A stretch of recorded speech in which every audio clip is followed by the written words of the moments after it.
Welcome to Inside Dentistry with the Dental Student Society, where we bring you expert advice to navigate your dental journey in the US. I'm your host, Dr. Asta Vass, an international dentist from India and founder of the Dental Student Society. As someone who's been through the challenges of transitioning into the US dental education system, creating this platform was to connect aspiring dentists with experts who can guide them towards success. Today, we are diving into a topic that can make or break your journey into a US dental program, the common mistakes applicants make and how to avoid them. Joining me is Dr. Adriel William, currently a practicing dentist in the United States, who has a wealth of insights on this subject. Dr. William, could you share with us about your background and your experience with dental school applications? So, just to briefly tell you about my background, doctor. First of all, thank you. Thank you for having me over and I appreciate your patience, doc. So, I graduated back from Pakistan in 2013. After my graduation, I started doing oral and maxillofacial surgery residency. We call it a fellowship. I did not complete it the whole thing because I felt like I'm gonna get old. So I moved out, did a master's in health administration in Maryland for 2 years, completed that. After that, I started working for a nonprofit for 2 years. And after that, the COVID came. I started applying to schools. And at that time, when I applied, I got 6 invites, out of which I gave 5 interviews. UOP interview I did not attend it, and I got 4 acceptances from Colorado, UCLA, USC, and NYU during that first cycle. So I thought, okay, there's something I might know. Let's make videos on it. So I started making YouTube videos uh, on my channel, CAAPID with Dr. Adriel, and it started to grow. I started to work with candidates, and then when I was studying in Colorado, got to learn more about the program, and it's just been growing over time, and I just now enjoy doing it. Thank you for sharing. And I have to say, your YouTube channel is definitely very resourceful for a lot of students like us. So let's start with the basics. What are some of the most common mistakes applicants make when applying to US dental school? So there are so many I can tell you now, like the ones I've made, but I would be candid, like frankly speaking, since you're going to be going through the process, I'm going to tell you one thing that I think is the biggest common, if you're a dentist and you commonly see a patient and you see always all of them has calculus and plaque like it in the whole demographic. When I meet dental applicants at this point, there is a epidemic of stress issue. And we need to understand a lot of these candidates are in their middle ages. Most of them are female, coming out of India. You're challenging your norms, culture. You're taking a big risk. People want you to stay home, do dentistry, get married, or whatever. And now you're thinking about moving out. And it's a lot of stress. So there's a lot of anxiety, which is good. Anxiety wakes you up. It's cortisol that keeps you running, but it can't overtake your rational mind. And one of the biggest mistake I've seen is that people make a lot of mistakes in decision making or in even knowing what to do cause of stress. Just to give you an example, number one thing that I see is some people failed their INBD because they were trying to rush through, did not prepared enough, did not pass, or their TOEFL came out to be 90. And TOEFL is a very big, I want to tell everybody, TOEFL is a very big issue. It's not an easy exam. Please don't treat it lightly. And what they do is now they failed the exam, they did not get the score, and they will call me. I had like 4 people calling me and say, uh, do you think, doc, I'm getting late? I have not passed my board exam. Can I still make it in March? And I'm like, you need to stop right here. Because if you don't fix the foundation, you can't start thinking of the roof of the house. Screw the time, screw the March. If I was you, I would be more concerned about just passing the exam in the next attempt, because in a rush, if you fail it, it's going to put a very bad impact on your paperwork, on your profile. So when I was giving exam, one of the key things, I keep saying it in my videos, is that this is a marathon, and in a marathon they teach not to think about 100 mile at a time. You only have to think 1 mile at a time. So one of the biggest mistake I feel is trying to do 700 things in one day. People are trying to figure out their student visa, trying to get CPT, trying to find job as a dental assistant, trying to pass TOEFL, and worrying about if they're gonna apply in March. When just to give you a short story, I came on a student visa. I was doing MHA. I didn't even knew what visa I'm gonna be remaining, if I'm gonna get a job and go back, or what I'm gonna do. And at that time, I wasn't giving boards because even if I give boards, what would I do with that? Because you don't know your visa, you're short on money, you hardly have enough money to eat food and like go to school. And in between, if you try to give this exam and you fail, it's just gonna demoralize you. So conquer one problem at a time. Start small, stick to it, don't try to rush in it. Yeah, absolutely. And like, what about missing or misunderstanding prerequisites, right? So that's what you have told about considering the TOEFL and clearing out the INBD as well. So, what about your understanding with timing? Because timing is everything in the application process. Can you share your thoughts on how delays or poor planning can impact an application? So I don't know how people would take this, but my approach is a little bit more holistic now. Over time, after dealing, I am 34 now. I've gone through different phases of life. I've worked with people who are going through phases of life. And when I say like timing and stuff, there's the timing of CAAPID. CAAPID starts in March, right? Then Colorado application starts in September. But life doesn't follow books. Life doesn't follow CAAPID. I have candidates who are pregnant right now and who would work with me and say, I'm very stressed, I want to get in. And I'm like, you need to calm down because there's a human life you're dealing with, and you work hard, pursue your goals, but pursue it in a manner that another life doesn't suffer because of your madness. And I'm using these blunt words because I've done it in my life where I'm like, in cartoons and in mythologies, there's a character called Minotaur, which have one eye on the forehead, like a cyclops. Sorry, cyclops. Mhm. People become a cyclops that their vision becomes very small and myopic. They are just looking at one thing, timeline, timeline, and we just need to. You need timeline, but you also need money. You also need exam. You also need to make sure your family understands. If you're doing a master's, sometimes if you apply in your first year of MHA or MBA, schools won't accept you because they know this person still have 19 months of education left in the master's. So if you tell them I'm doing a master's and it's going to be the graduation is after 20 months, most of the time they don't send you acceptance. Sometimes they do, sometimes they don't. Most of the time I've seen that. So maybe calculating that, maybe I need to wait 6 months. Maybe I need to secure money. I want to make sure my thought process was I'm already late. Okay, I was waiting for my green card process and everything to happen, and that get into dentistry. My thought process was very different. I started my school at the age of 30. I wasn't old, I wasn't young, I was in between. But the point was, if I'm gonna go in, I'm gonna do it respectfully. If I'm giving my TOEFL, I want to make sure I do it bloody good. Like I got 113 at that time in my first attempt. But because I had dealt with so many failures before that, that now I was like, if you're gonna do it right, take your time, don't rush. And it maybe it's God's plan too, but I would say everybody's timeline will be a little bit different. Sure. You will get accepted if you work hard and when it's God's right time. Mhm. Now, CAPID cycle starts in March. So if you're somebody right now, if you have all the exams passed, very good. If you don't have the exam passed, don't worry about March. Screw it. First, get your TOEFL right. Because, Doc, here's one thing I'll tell you. I'm going on a tangent discussion.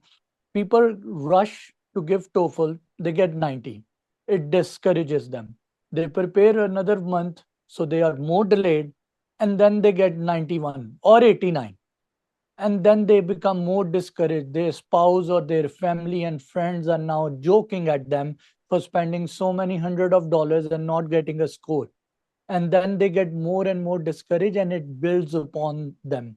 One of the theme I've learned in 2025 that I'm trying to incorporate with people I'm working is the mindset.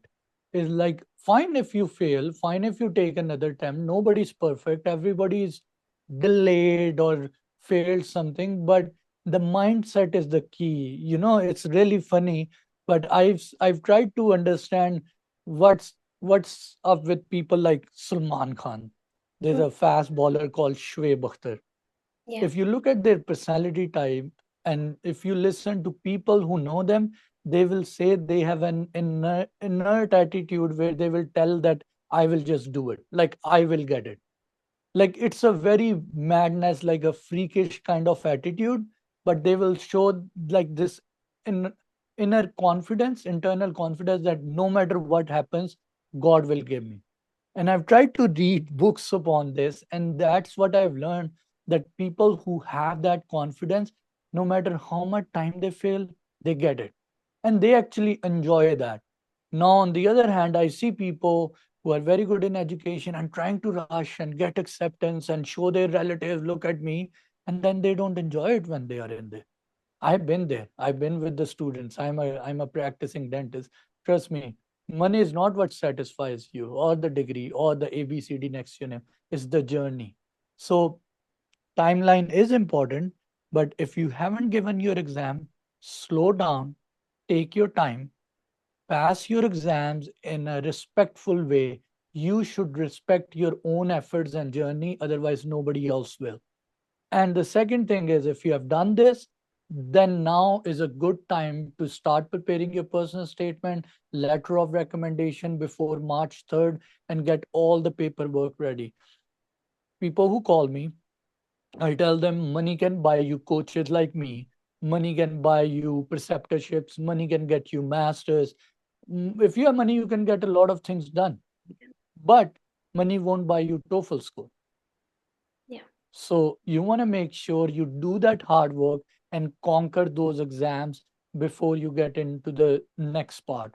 Because in the next part, if you have financial resources, if you have contacts, if you know how to Google, how to use YouTube, you can find a lot of help. Yeah. I mean, you shared a lot of great points, Dr. Adriel. How about preparing for the supplemental applications? Like any advice there? So supplemental, let's break it down in this way. CAAPID, I would say, I could be wrong. I need to think about this a little bit more in clarity. But if I look at now, there are 3 to 4 parts. One part is your exams. The second part is your writing part.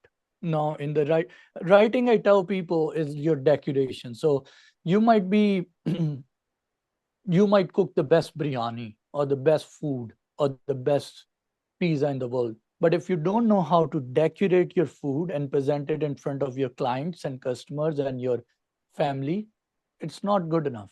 There's always this sense of presentation. And when you're doing writing, whether it's your personal statement, whether it's your resume, whether it's your supplemental application, whether it's your communication through schools, all of these elements are your presentation now. What I mean is, you've done the hard work, you took the ingredients, cooked the dish, but now your presentation is what is gonna entice, because there are 1,000 people going to be applying. All of them pass their INBD, all of them have TOEFL, or some of them have done masters, preceptorships. It's pretty much same. Like we dentists, like it's not like I went to the moon and came back and now applying to dental school. No, it doesn't make sense.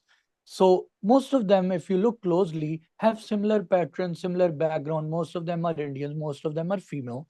So it's very similar. But what will make that small thing big is your artwork of writing, whether it's your personal statement and supplemental application. Supplemental applications, I think, key thing I'll tell everybody, in CAPID personal statement, you have 5,200 characters, but the in the supplemental application, the word limit varies a lot, right? Yeah. Brevity is the key. This was told to me by a UIC student. She's now endodontist. That being brief is actually a very respectful thing. I know I'm speaking a lot right now, but If I'm taking too much of your time, you will feel like this person is not respectful, like he's going everywhere and not telling me what I need to know. In the same way, when you're writing your application, you want to say what you want to, but you want to say it in the least amount of words. Yeah. Yeah, I mean, I completely agree with the points that you're saying, Doctor, and thank you for sharing, anecdotes and examples on to understand this better. There was one thing I wanted to ask you is sometimes they say that it's okay if you're doing a program right now, apply to schools, and maybe then if you get in, you can ask them to defer a year. So is that something is that really happens in this world right now in the application cycle? Could you touch up on that? Okay. So let's take this an example. You have a YouTube channel platform, right? You wanted a guest every month, you need a guest, right? Or every week. Mhm. And I wanted to be there, right? I send you an email. I'll say, hey, if next week can I come for an interview or stuff? You'll say, yeah, let's do 12th of January, right? Yeah. And then as soon as you give me a yes, I'm saying, oh, something came up, I'm sick, or my family has things going on. Can we do it next month? Let's defer it. You'll say, okay, we can, but you're actually delaying my time. Now I planned something for you. I was ready. Now I have to put you in a bottom drawer and now have to find somebody else for that slot. So it's extra work on me True. because of your issue because you did not plan. So yes, they give you defer when people have health issues, financial issues, visa issues. But if they know this person is currently going through an education which is no, we won't complete in the next whole year, it doesn't make sense to them. Like imagine if you're working in the staff where you have to go through 1000 and they are in panic mode. Once the CAAPID cycle start, these okay, there's a program director who's the teaching faculty.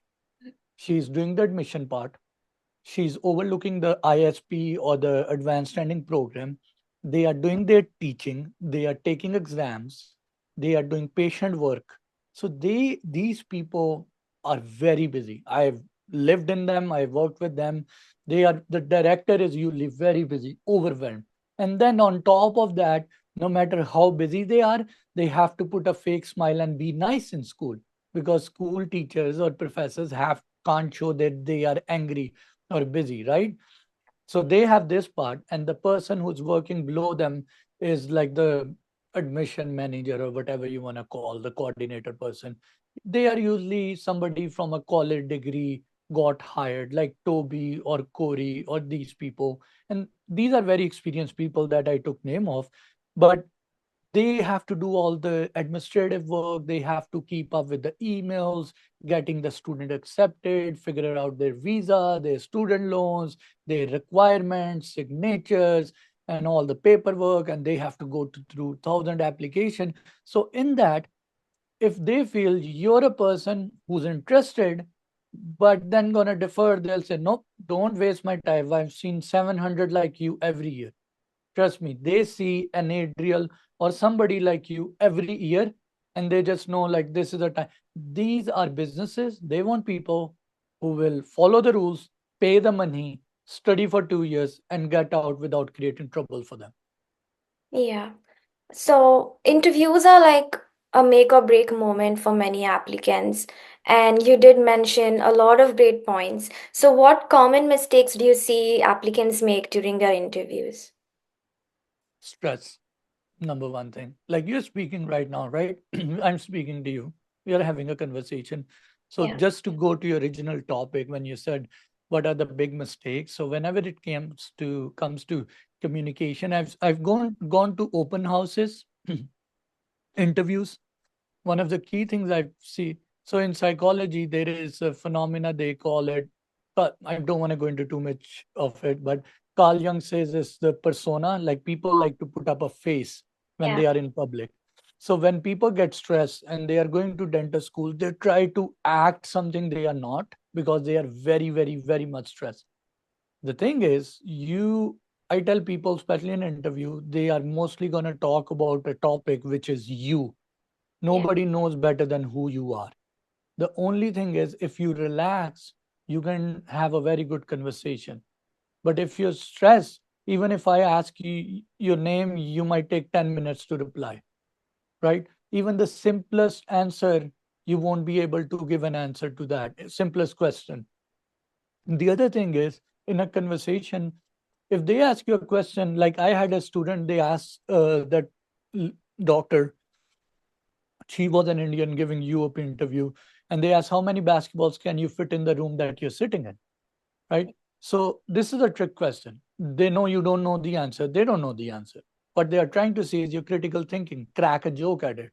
Say Yeah. might be 7,000 balls, and they say, "How do you know? Why don't you come and count it with me?" I'm not saying to be rude or something like that, but you can create a creative answer. Like the last time I tried to put in, I put in 2,000 basketballs. Like you can crack a joke, right? But you can only do it if you're relaxed. But if True. you're not relaxed, you're gonna even have a very difficult time telling them who they are. And one thing I'll tell you is a program director told one of my friends is that in dentist schools, these foreign trained dentists, we know they know dentistry, they can do dentistry very well. Our biggest problem with them is their communication. They don't know how to communicate professionally with the faculty and with the patients. And then the patients complain like, I want American dentists, I don't want to work with them. They don't even know. So they are really looking into your communication part. Yeah, I mean, I completely agree with you. And I did have the opportunity to attend one of your interview workshops last year. And I remember that basketball question and how you said you should be at ease and when you come across questions like that. So that is definitely a valuable advice, Dr. Adriel.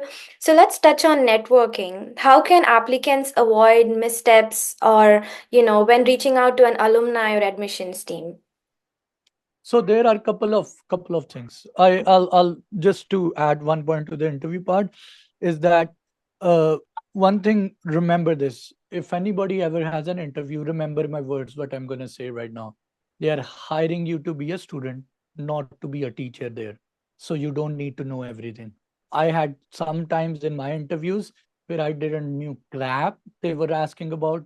They were asking about restorative things which I did not knew, and to at that time I was like, honestly, I don't know, but do you think you will be able to teach me? Yeah, I'm coming from a surgery background. And they were like, okay, you're being honest, yeah, we can teach you. All they are looking for is somebody hardworking enough and straightforward. true. The second thing is coming to the networking part. In the networking, I would suggest the key thing is to realize wherever you're coming from, whether it's Pakistan, India, whether it's Brazil, Cuba, the dynamic of US are different.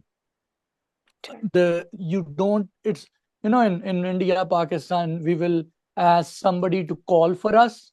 Like I'll ask my elder brother to call that person and get my thing done, right? Yeah. So that something helps. So I was saying that one of the key thing in networking up here is the dynamics are different. So it's not just because somebody's from my same caste or my country, or somebody, just because I call them and talk to them, they should be answering them. First of all, you need to take out that helmet. Like we grew up in a helmet up from our home countries. Number one thing is that the dynamic in US are a little bit different. You can't have the same mindset and create networking up here.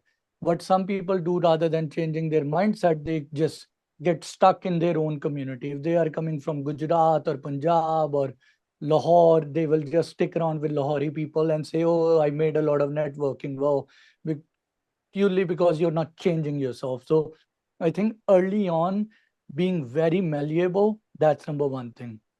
The other thing is uh, being respectful of other people's time, especially when I was applying, trying to do network with people, and I would message the students, current students at Colorado and other places, and they will say, "Let's talk over a week." And I was like, "Who the hell this person is? Like an MPA, MNA? What are they? Like a minister up here? Like I have to wait 7 days." And when I got into dentist school, I was like, "God, this is crazy." Then I realized what those guys were going through, and they were so busy. It's not they are rude, it's Yeah. just you're under so much load that you don't even have time to talk to somebody extra. You're in a like a different cloud. So when it comes to my advice to most people is You have to be brief if you're reaching out to somebody. How you communicate, the words you use, you have to be precise, have to be straightforward, have to be respectful. Those are some of the things. If I get 10 messages, 15 messages in a day, there are a couple of people I would reply right away. And there are some people I'll say, okay, I'm sorry. I just say I reply later because the language they use, like I had somebody, can you reply this ASAP? And I'm like, ASAP is one of the most rude word that is used in corporate America by managers when they have to treat their employees like slave. Like, do this ASAP. And I'm like, no, I'm not going to teach them English. It's fine. I'm just going to ignore. So being brief, being respectful is one thing. The other thing is overall, like if I have to email somebody or message somebody, when I was going through that phase, I would write, my name is this, I've done this, and I was interested if you could guide me a little bit about your program. That's it.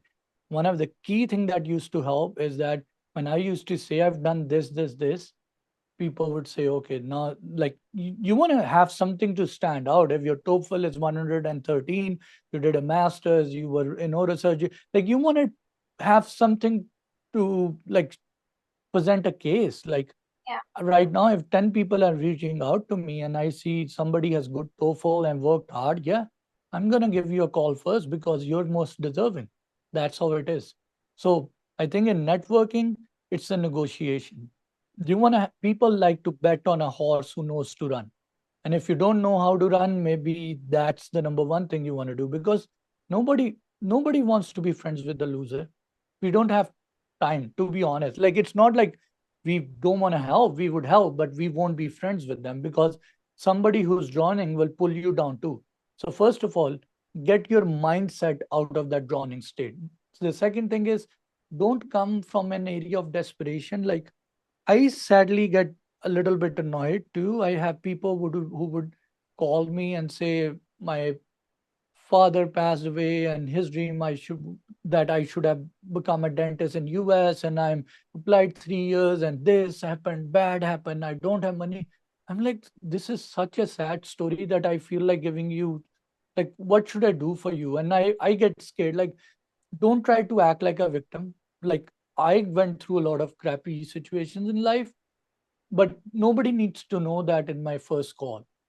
And even if they know, the only time I would share it on my story or on my YouTube or on my call, they're like, I went through this, I learned this, and it made me into a better person. But that should not be my introduction. Like, oh, my leg broke and look at me, I'm limping. Yeah. Like I've literally seen people do that. They're thinking this is a charity, that especially sadly a lot of female candidates would end up doing this, thinking that the other person would become empathetic and help them. But if you're a female, if you have another lady calling in from India and crying and all of that, you will run away, further away from her, because you will feel like she's in a bad state and she will pull me down there too. You Yeah. will actually save your own self and say, okay, I pray for you, I hope you get better, but I can help you this, but we got to keep our barrier because I don't feel like the vibration, the frequency you're in, you're going to drown me too. Yeah. So the next thing I'll tell people is that the mindset, like having that positive, we like to connect to positive people. Like you're a positive person at the moment, regardless of what your financial conditions, your college issues, your family issues. At least when you're sitting up here, you're bringing out that positive aspect of you. And this is a fight that we all deal with as a human being. Sure. The other thing is making effort. People like I dealt with a large, a good number of years dealing with oral surgeons. They are just jerks. Oral surgeons are mostly, it attracts a large number, not all of them, but it attracts a lot of people with God complex and who can act as jerk. And I've been there, I was trained by them, I can understand. And one of the things I've seen them doing, I was in Colorado, I wanted to do an externship in one of the oral surgery place. I emailed, didn't reply. I emailed again, didn't reply. Then I kind of switched my email and said, this is what I've done in the past. And then the assistant replied to me that you can come in for an externship. Okay. And then that the chief there didn't even looked at me and did not reply. Then I went there 3 times, And then on the OR, he was like, "What's okay, Joe? Tell me what. Like, okay, tell me what. Tell me about yourself a little bit." Yeah. Sometimes, and it's not that he's a bad person. It's just their field and their culture is very different. The point is, sometimes people wants to see persistency too. Like, if you're respectfully persistent, like follow up, like, "Hey, I reach out to you. Can you look into it?" Yeah, it's maybe that will bring things uh, into my attention, and I'll say, "Okay, let's talk." Yeah. So that's also a thing, like being respectfully persistent. This has been an insightful session, Dr. Adriel. Before we wrap up, let's have a fast paced segment where you'll be answering some quick questions in 1 or 2 words. So, one thing applicants should always include in their application. Oh God, personal side. Okay. And the most underrated part of the application process. Sorry, what? The most? The most underrated part of the application process. Oh, there would be. I think communication, like the way you communicate, that's overlooked by most applicants. How you write. And okay. Last question, a myth about US dental school application you want to bust. Luck is not in your control. I think you can become lucky. You can change your luck, I think. Amazing, Dr. Adriel. Thank you so much for doing this and sharing your expertise. I'm sure our audience has gained a lot of clarity on what to avoid during their application journey. For those listening, stay tuned for more episodes of Inside Dentistry and don't forget to follow us on Instagram, YouTube. Until next time, happy learning and best of luck on your dental journey. Thank you so much for joining us again, Dr. William. Thank you.